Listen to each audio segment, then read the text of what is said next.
जैसे जैसे एथर कोनार की लॉन्च डेट करीब आ रही है, वैसे वैसे इसके नए डिटेल्स और टीजर्स सामने आ रहे हैं। और हाल ही में एथर के सीईओ तरुण मेहता ने अपने एक्स हैंडल पर एक ऐसा टीजर शेयर किया है जिसमें कोनार के बॉडी पैनल को लेकर बड़ा हिंट दिया गया है। लेकिन क्या पूरी कोनार की बॉडी मेटल होगी या सिर्फ कुछ हिस्सों में मेटल का इस्तेमाल किया जाएगा, ये देखना इंटरेस्टिंग होगा।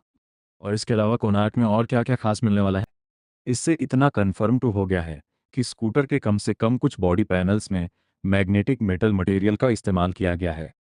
एथर कोना कंपनी के नए ईएल प्लेटफॉर्म पर आने वाला पहला प्रोडक्शन स्कूटर है। इस प्लेटफॉर्म को एथर ने ज़्यादा प्रैक्टिकल और मास मार्केट स्कूटर्स के लिए डेवलप किया है। कोनार का डिज़ाइन भी एथर 450 सीरीज से काफ़ी अलग नज़र आता है।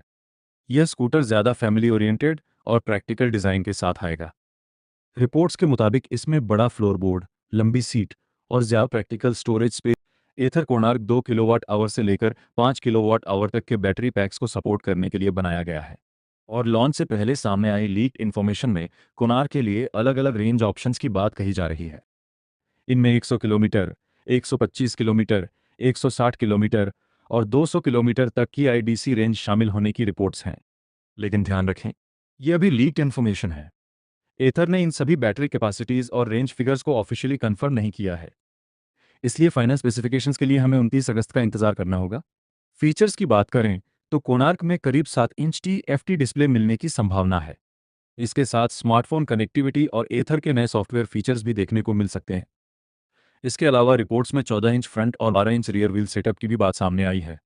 यानी एथर कोणार्क को सिर्फ सस्ता स्कूटर बनाने के बजाय इसे प्रैक्टिकल और फीचर रिच बनाने पर भी फोकस कर रही है। एथर के ईएल प्लेटफॉर्म को करीब 1 लाख रुपए से 1.25 लाख रुपए के सेगमेंट को ध्यान में रखकर डेवलप किया गया है। इसलिए कोणार्क की स्टार्टिंग प्राइस भी इसी रेंज के आसपास होने की उम्मीद है। अगर एथर इस प्राइस में अच्छी रेंज, प्रैक्टिकल डिज़ाइन और बेहतर बिल्ड क्वालिटी देती है, तो कोणार्क का मुकाबला सीधे TVS iQube, Bajaj Chetak, hero विडा और दूसरे मास मार्केट इलेक्ट्रिक स्कूटर्स से हो सकता है। सबसे इंपॉर्टेंट डेट 29 अगस्त 2026।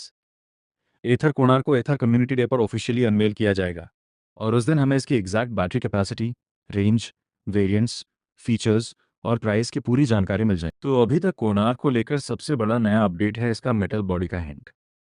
लेकिन ये पूरी मेटल बॉडी होगी या सिर्फ कुछ पैनल्स, ये अभी एथर ने कंफर्म नहीं किया है। इसके साथ 200 किलोमीटर तक की रेंज वाली लीक्ड इन्फॉर्मेशन भी काफ़ी इंटरेस्टिंग है। आपको क्या लगता है, अगर एथर कोणार्क में मेटल पैनल्स और 200 किलोमीटर तक की आईडीसी रेंज मिलती है, तो क्या ये स्कूटर मार्केट में तहलका मचा सकता है? और आप में से कितने लोग एथर कोणार्क को लेकर इंटरेस्टेड हैं? कमेंट में सिर्फ कोणार्क लिखकर बताइए। देखते हैं कितने लोग इस नए एथर स्कूटर का इंतज़ार कर रहे हैं।